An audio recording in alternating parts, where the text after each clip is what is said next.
Thank you everyone for coming.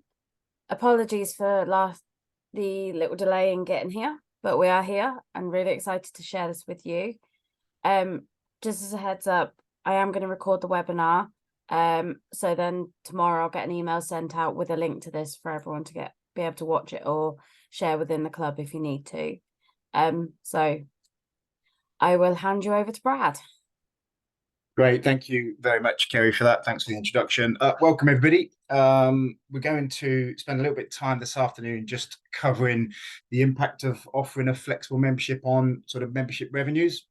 And just before we kick off, really, this sort of webinar is more about sort of providing some insights and hopefully some useful hints and tips that clubs can take away and consider in their own circumstances as well. So hopefully you get a lot from it. Feel free to sort of ask any questions at the end there. There's a couple of questions that have come in advance that we'll sort of cover off at the end as well. Going to be talking for probably approximately around about sort of 20 minutes. No more than that, and this will be recorded, so you can listen back when you need to. So, hey, just a little bit about myself, really. So my name's Brad. I'm the Chief Operating Officer at PlayMoreGolf. Been here just over sort of two and a bit years now, or 2 years, should I say? Been in golf for 25 years, working as a general manager for quite a few of those.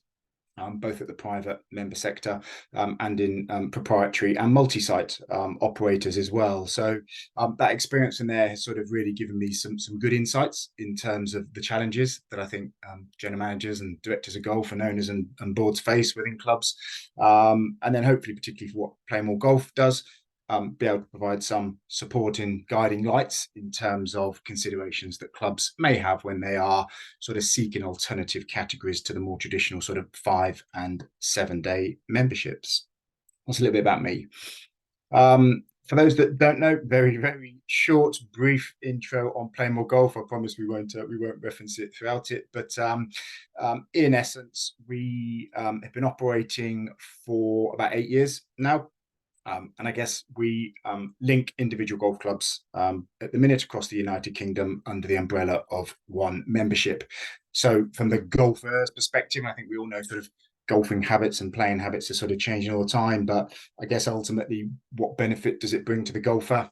More choice, in some respects, more value, more flexibility, and more convenience to golfers. We very much know sort of playing habits are very different across the board, from the traditional 5 and 7 day membership to the individual who perhaps doesn't play so much but still likes the attachment to a golf club and plays more than what we might deem sort of pay and play, which is the odd green fee payer here and there. In terms of then what do we see as the key value that we provide to golf clubs? And this really comes from our current partners that we work with to say we work across multiple areas to support them. So be it a golf club that's got low utilization in its tee sheet, particularly off-peak times, actually, is where we really see the power. Appreciating sort of post-COVID, lots of golf clubs have seen huge demands in their tee sheets, and that's been a challenge. But there are many golf clubs out there that have gaps, particularly that sort of 1 till 4 slot midweek afternoons and sometimes weekend afternoons. So we help to sort of improve tee sheet utilization. Other element of what we do is marketing. So actually marketing to that, what we call the infrequent golfer, which is the person that's sort of ideal for the flexible membership. We can provide the marketing, and we very much do that through sort of extensive paid campaigns, both on social media and on Google AdWords and search words. Ultimately, lots of clubs come to us and say, actually, can you drive some additional revenue for us? Now, this could be additional revenue for a private members golf club that's looking to fund some projects out on the golf course, be it bunker renovation or some tee renovation, and the spike in revenue that we can provide can help to fund that. Others just need some help supporting some additional revenue to perhaps maybe their process and their objective is to not increase 5 and 7 day membership subscriptions so much and offset some of that against this additional revenue that comes in. So that's the club's kind of decision. Certainly helps to retain more members. We'll cover a little bit about that later on. And as I said earlier on, attracting the more infrequent golfer, really to bridge that gap between the golfer that pay and plays and the full member. And there's that contingent of golfers in between, which is the gap that we fill. Other areas, in terms of a big one for us, is obviously admin time, because we do all that for our partner clubs. We do the marketing, We sign the members up. We have an extensive customer service team here that are managing various customer or various member queries, queries on points, queries on games of golf, etc., etc. We manage that for our partner clubs, and each partner club gets an account manager who really helps support and guide them all the way in terms of formation of points matrix, providing data in terms of how flexible members are playing, what potential changes we need to make. So that's where some of the sort of the benefits come in. Really, what are we sort of going to be covering today? So starting at the top there, just perhaps a helpful guide in terms of, well, what should I consider if I'm thinking about looking to introduce a sort of new category of membership? What do we see as the sort of the top 6 positive impacts with this solution? What types of scheme could I consider? That's a really important point, because it isn't just what PlayMoreGolf provides, which is a points-based membership solution. There are other schemes out there, so it's really important we understand what those are. What are the challenges and potential pitfalls of introducing a flexible membership category? This will be a really interesting one, and actually there's been a couple of questions in advance that I'll answer on that, because there are some real key, I suppose, fears and concerns that certain golf clubs have when they're sort of looking at this. A little bit about why should I partner sort of with PlayMoreGolf, just some top line stuff in terms of some of the key benefits you might see. We'll give you a little bit of a results run in terms of, well, actually, what could this look like if I did introduce this scheme, be it partnering with PlayMoreGolf or running the scheme on your own? What sort of results could you expect? Because of course it's really important when you look at it to say, well, actually, what does it mean by introducing something? What could it look like ultimately in contribution or profit into the business? As I say, a bit of a sort of a questions and answers there at the end. So really, what should I sort of consider before progressing? So really, the magic question we sort of talk to a lot of clubs when we first sort of engage with them to say, well, actually, is there demand for different types of membership, sort of to attract that infrequent golfer who could be maybe a 5 or 7 day membership of the future? And ultimately, this gets driven around sort of tee sheet utilization. We have clubs that are very busy, very full, and we'll be looking at it and saying, well, I don't have a need for that, Brad, because at the minute my tee sheet is full, and that's great. They've got full memberships, and they're in a really good position. And equally, there's some other golf clubs out there where actually, we are still busy. We've got lots going on, but we've got some utilization in the afternoon. So starting point being, well, actually, let's have a look at the tee sheet data. Let's look seasonally. So let's look over the summer and back over the previous year to try and identify some trends. And is it full, or are there some gaps? Because that'll sort of certainly start to say, well, I know there's the potential here if I was looking to introduce something. The other thing that we talk about, and it's probably sort of coming up early part of next year with many golf clubs with renewal, is actually who are the at-risk members at the next renewal. So really, they're the sort of the members who started playing a lot and playing frequently, all of a sudden have started to become infrequent golfers. Now, that might be a multitude of reasons. The key recurring themes we see is time and generally health. And as we know with time can be a temporary issue. So maybe work commitments at this particular time has said, well, actually, they haven't got enough time to play golf. And actually, that may stop, and then they can get back into that habit. Or equally, time could become a bit more of a permanent thing. Perhaps somebody's traveling a lot, or jobs changed and their circumstances have changed. So time is a big factor, and obviously health. Perhaps reached a point where cannot play golf quite as often as they may have wanted to in the past. And therefore, the current category of membership they're on may not be a right fit for them. And ultimately, I suppose, by determining those at-risk members, you then get a flavour for, well, actually, I've not got too many of those because I've got an active membership, or actually I have got a contingent of these members who actually all of a sudden haven't been playing a lot. And perhaps it's worth me just sort of understanding a little bit why they haven't been playing a lot. And you can do that through sort of surveys or even face-to-face contact with these members. Other things to look at, well, actually, how many prospects have inquired about joining this year, but actually chose not to? And actually, why? Was it cost? Did they not think they were going to get value out of it? So that's another important factor to look at. And then competition. So ultimately, does your competition offer something similar to this? If yes, is it something that you need to do to obviously make sure that you can keep up with that demand? Or actually, if your competition doesn't offer anything, could you gain a competitive advantage by looking to introduce something? So, it's important to say that a points-based membership may not necessarily be right for every club, and it will really be your club's needs and wants that will need to be carefully considered before embarking on this journey. But I think if we sort of went down some of those bullet points there, and actually came through and said, well, actually, yeah, I've got some spare capacity. Some of these members are at risk. I'm a little bit concerned about them. And I've spoken to them, and actually, they're not sure whether they're going to renew next year. And I've got an idea in terms of what that does to cash. And actually, I also know that we had 10 members, 15 members who didn't join this golf club because the packages we had weren't quite right for them. And I actually know none of my competition offers a flexible membership. You may come to the conclusion, great, there's an opportunity to do it. Doesn't mean necessarily that you're going to implement it, but you've identified there's an opportunity. And I use a little bit of a phrase which you may have heard before in terms of data drives decision making. That could be really sort of helpful in order to kind of at least get yourselves into a position where you go, yes, there is an opportunity, or actually, do you know what, I have reviewed it and it's not for us at this stage. So hopefully there's some sort of useful hints and tips in there. Ultimately, what do we think are the kind of the top impacts? Now, these are the impacts as we sort of see it. Ultimately, some of it we sort of referenced before, but ultimately an increase in membership numbers. So, a flexible membership option can make it more attractive for people to join your golf club, even if they don't play regularly enough. And sometimes, and I've been there and done it, where I've gone, well, actually, how can I bring these people in? Actually, I'm going to go and do a 2 for 1 or whatever it might be, a kind of a discount, I suppose, for want of a better word.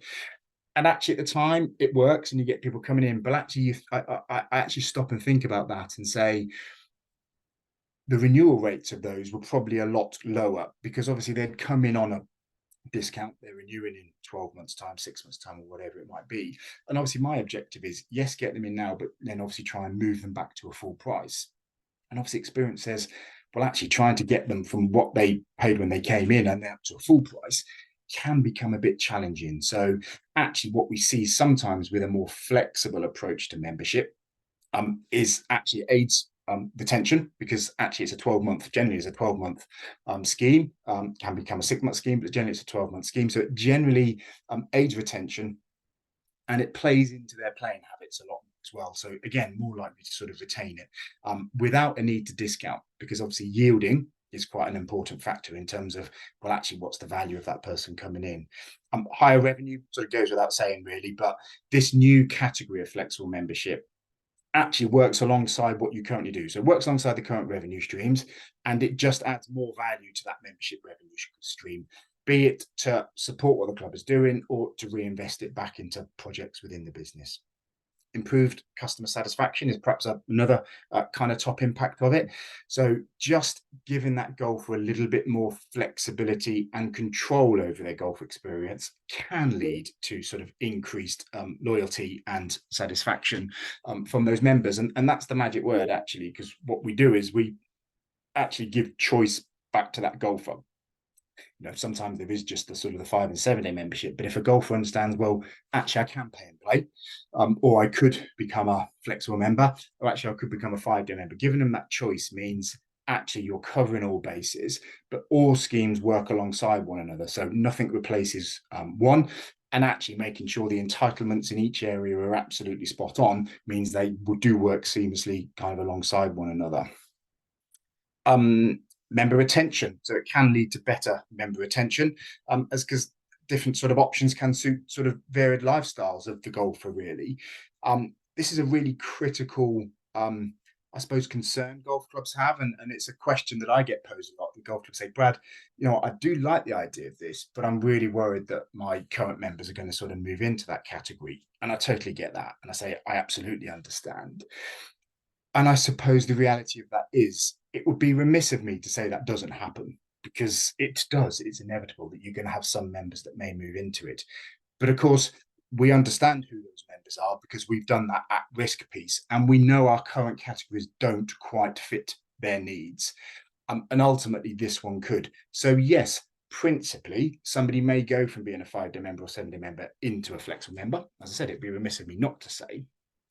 But actually, would they be questioning at the next renewal whether they were going to renew or not, because actually it's a fairly sizable amount of money they have to part with, and therefore they choose to move into this category of membership, with a view that actually you never know, in the future they may move back. So yes, there's an element of that, but also because of the way you've structured the membership, the entitlements are different and the way that they play is different. So yes, they may move into it, but perhaps won't be playing the same way as they did before.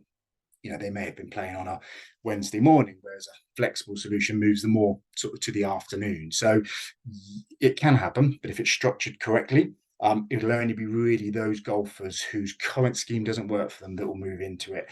And our data suggests that it's quite minimal. It's definitely done on a club by club basis, but it is quite minimal. But getting the controls in place from the outset is really important, that they're structured right. So, that's certainly one that can help with membership retention. Marketing opportunities. So promoting flexible members can attract a new demographic to your golf club. So potentially, does this increase your sort of visibility and appeal? Because are you reaching out for sort of a different type of golfer looking to sort of come into your golf club? Obviously, marketing is an element that we do, and we see it all the time with our paid search, our paid social campaigns, where we're probing golfers' habits within your local communities with our key search words and key benefits that flexible memberships provides, because actually it shows there's sort of high, sometimes there's some sort of high demand out there for it. Another thing is that competitive edge. So ultimately, as we said earlier on, do you provide a competitive edge over your competition, particularly if they're not offering a scheme in place? And if they are offering a scheme in place, well, actually, we know that a lot of the decision making that a golfer will make actually is to do with the club, the quality of the golf course, and the quality of the service coming in. So, if you had something that was a flexible option, and your club down the road had a flexible option, perhaps you may just edge it because actually the golf course or the service that's delivered. So, really, they're the sort of the impacts that we see coming in. So what type of schemes, I suppose, could you consider? So it's really important for me to say, look, whilst we offer a points-based membership solution, that isn't the only scheme that's out there for golf clubs to consider. And it's really important we sort of just talk through some of those, and really key that golf clubs, I think, weigh up the pros and cons kind of each of those to really determine what's right for the club. And ultimately, each club will have their own individual needs. So broadly speaking, in terms of a points-based solution, what is it? Well, golfers purchase points in advance for an exchange for rounds of golf. So in advance, they'll pay a certain fee, they'll get a certain amount of points. They can then redeem those points against rounds of golf. And the time of day and the day of the week is determined by the points value. That tends to be set by the golf club. And again, the beauty of that is it goes back to that T-sheet utilization of, I've got quiet times, I would like to make those slightly more appealing. Whereas my busier times, I need to protect those by increasing the points value. So that's broadly speaking how that matrix works. And actually, one key control measure when it comes to membership retention sits within that points matrix as well. We know there's seasonal membership options. I've done them myself, where literally it allows a member to go and pay a fee for a specific period. It could be a winter membership, for instance. We're sort of coming up to that time of year now where we're about to hit that time. It's just been sort of raining where I am in Berkshire this morning, so I know it's on its way, but it could well be that that's a good option for a golf club over a winter period. We also know there's sort of pay-as-you-go membership. I suppose sometimes these are referred to, there's more like the season ticket, where you pay a fee and then a sort of reduced green fee every time you play. So that could be an option that works well for you. And other ones, and again, I've run these before, which is a trial membership. So it's almost a try before you buy type scheme. Sometimes it can be 1 month where somebody buys it for 1 month, comes and tries what your golf club is like, with a view then we sort of try to get them moving into a sort of a 5 or 7 day membership. There are other ones out there, as we know. These are sort of probably one of the 4 key ones that I suppose that we see on a frequent basis. I can see some sort of questions that have come in, so thank you for those. We'll sort of cover those off at the end, if that's all right. But yeah, keep them coming. We appreciate the questions. So it's really important to understand challenges, because of course it's not all plain sailing. I'm sure we'd love it to be, but it isn't necessarily all plain sailing in terms of looking to introduce a new category of membership. It can be quite daunting at times because there's certain things you need to consider. These are probably the things that we see on a regular basis. And these are probably the questions we get on a recurring basis as well from the partners that we work with, but also the partners that we don't work with, when we sort of talk to them about actually what are your sort of challenges. So member expectation being a big one. Clear communication about the benefits and limitations of flexible members to avoid confusion or dissatisfaction among existing members.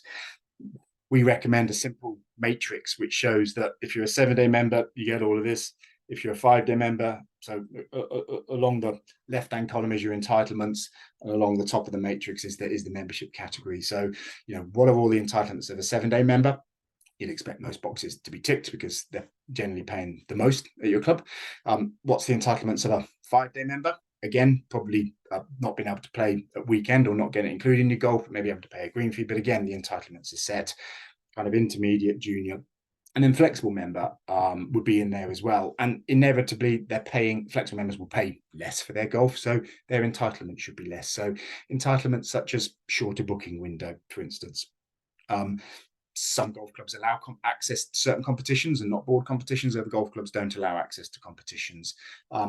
Maybe not access to a discount in the bar or reduced discount in the bar. Things like that create a clear separation. So then when a 5 or 7 day member is looking at it, they can go, oh, I can understand that. I get that. I can see that I get all that. And I can see that actually the flexible member maybe has slightly lower entitlements. That then runs hand in hand with the points matrix, which is how the flexible scheme works. So entitlements of when they can play to say, and I can see that they're playing at times that actually I don't play at. So it doesn't sort of interfere with my day to day. So that's really important that we get that right and total kind of transparency in terms of what we do. Certainly something that I did when I launched a flexible membership into my private members golf club back in 2015, I think it was now, but try to sort of set some clear communications up there and actually put it up on the notice boards in the corridor so members could see it and spoke about it openly. Revenue management is inevitably a big one. So balancing, I suppose, traditional memberships with flexible options can be tricky. So, the balance becomes setting the pricing to be attractive to the infrequent golfer, but not to the point that it leads to dissatisfaction amongst your existing members. We've got a bit of a useful guide on pricing. We publish a blog once a week on it. So, and we've got a pricing one in there. So visit the website if you want to sort of have a look at some of that, but really useful guide in terms of how you price it. Tee time allocation, another key challenge. So managing tee times for both 5 and 7 day members and flexible members can lead to scheduling conflicts if it's not done effectively. So key thing with that is booking windows. Generally 5 and 7 day members will have whatever they may have, 14 days or 7 days. Flexible members will have a shorter booking window, so it enables 7 day members to book and have that time to book, but equally it will provide flexible members with a lower booking window. Sometimes that can be sort of 3 days in advance. Other golf clubs do it sort of a couple of days in advance, and some do it 5 days, but individual club requirements. The beauty being the club can set that, but certainly having a lower booking window will help take care of that.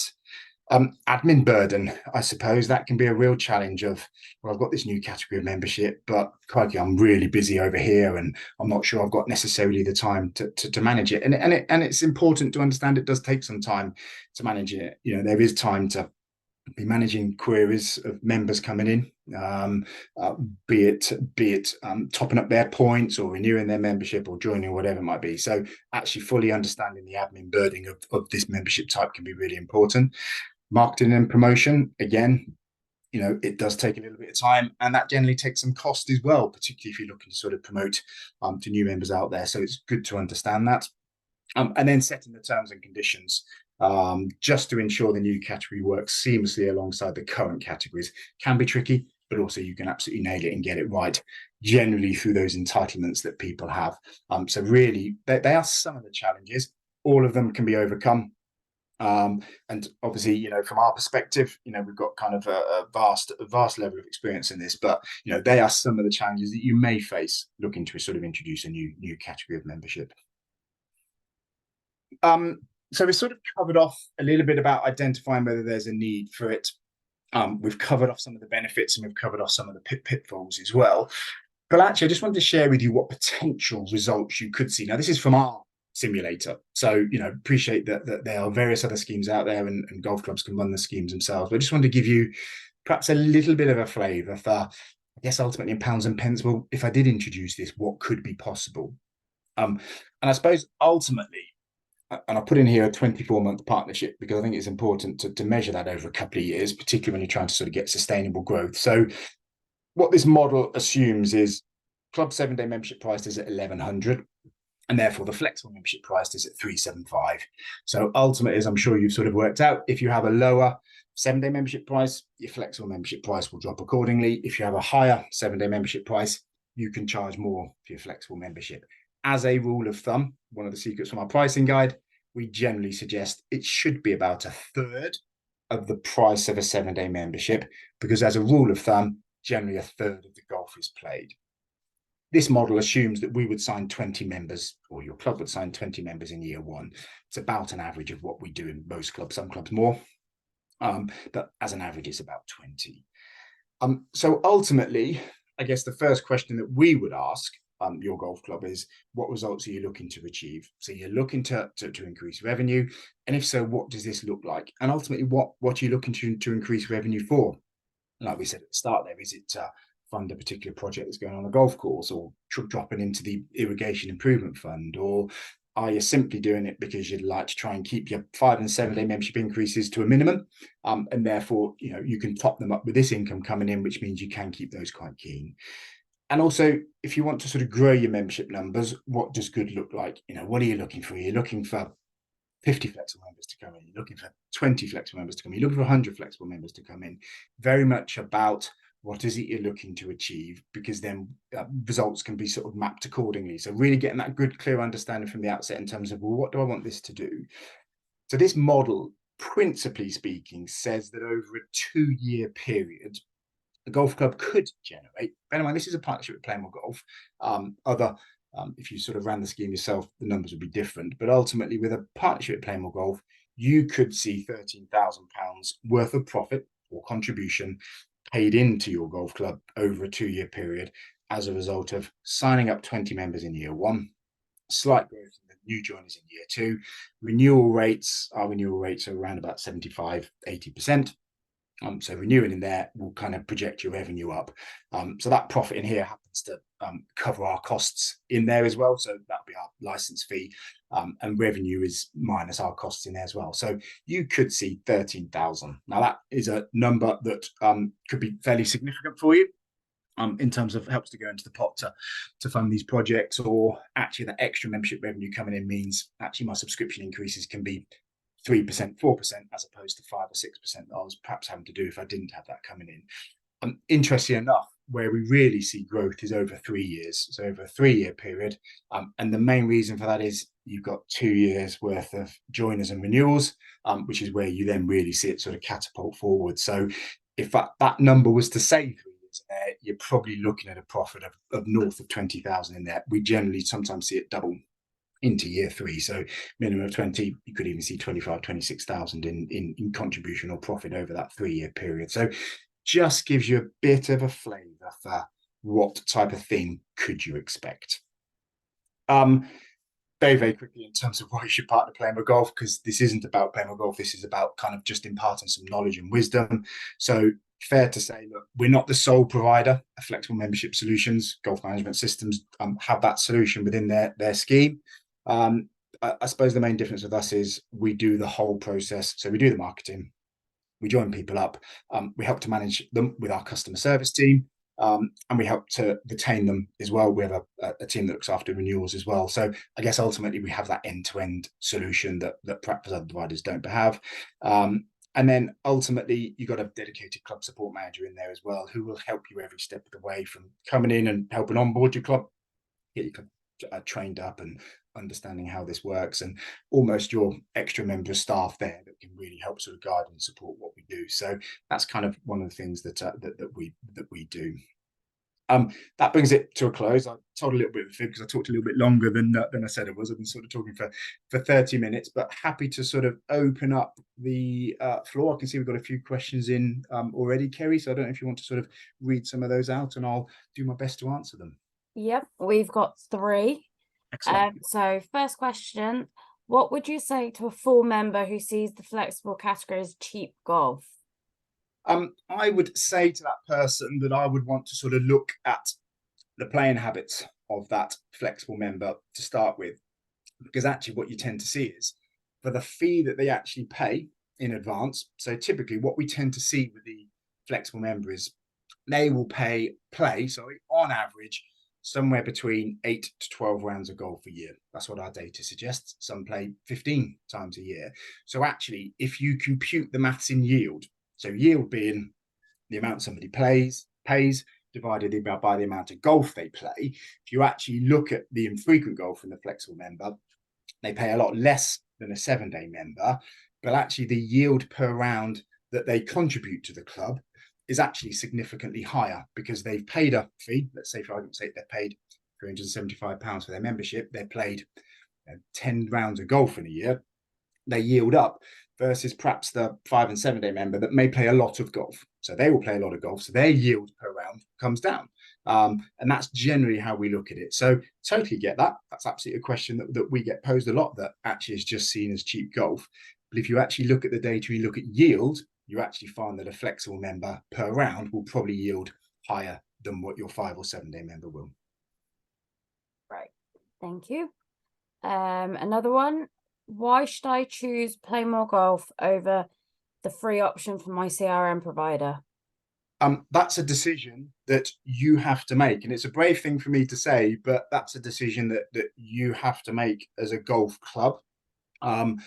We publish lots of articles and lots of blogs about flexible membership, and I guess ultimately, yeah, you'd expect me to come in here and give a plug for PlayMoreGolf. Actually, that's not what I'm going to do. I'm going to say, actually, you visit our website, perhaps read some of our blogs, make up your own mind about us, reach out to me. I'm happy to have a 10-minute, 30-minute conversation over a cup of tea, cup of coffee, talk a little bit about what we could do for your club. Ultimately, the decision as to whether you wish to go with your golf management provider, who provides a bolt-on solution to that, or partner with PlayMoreGolf, will be entirely up to you. My only words of advice: understand everything that goes into running that solution. So the costs to market it, the cost to actually run the scheme from people within your business. I know running a private members golf club that really busy, as everybody is, but really busy, and actually finding a bit more time to run that could be challenging.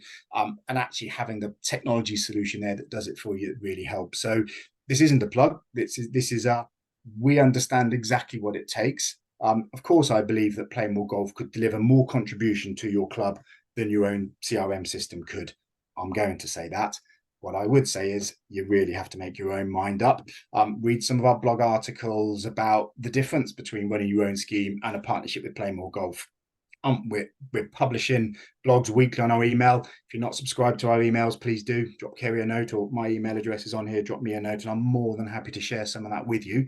And if that's a particular article you'd love to read, let me know. More than happy for you to share it. But I'd love you to make your own mind up, as opposed to me sort of sitting here trying to sell PlayMoreGolf as a business.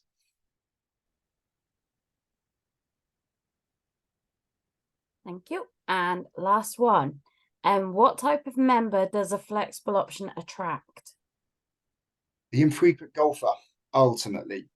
So that golfer who tends to do more than pay and play. So typically the person that may play only 5-6 times a year is a pay and play green fee person, versus the 7 or 5 day member that may be playing 25-30 rounds of golf. Flexible members tend to play somewhere between 8 to 15 rounds of golf a year. So ultimately, if you remember what I said at the start there, bridges the gap between the infrequent golfer, the pay and play golfer, plays 5 to 6 times a year, society golfer, the full member who's playing a lot of golf, and then that bridges the gap in between. So those flexible members are that bit in between. Quite often, what we will find is a flexible member may be seeking a flexible option with a club, and if it's not there, they may deem they're not going to play enough golf at this stage. They don't think they're going to play enough golf to warrant joining as a 5 or 7 day member. The benefit that we haven't spoken about here is you will find some of those flexible members will then move into a 5 and 7 day category because they've seen an option that really suits them. And they start playing, but they realize, well, I want to play a bit more competition golf, or I want to actually be part of that roll up on a Wednesday morning at 10 o'clock or a Saturday morning at 11 o'clock. And a points-based membership solution or a flexible membership solution no longer suits that playing lifestyle. I'm playing more golf than I thought I would. Actually, it represents better value now for me to be a 5 or 7 day member. So what you might find is it can provide a stepping stone into 5 and 7 day membership options. So that's great because you take somebody in who wouldn't have joined anyway, you get them playing, their habits change, they then become a 5 or 7 day member. That opens up a slot then to bring another flexible member into the system. So it can work really well in that respect.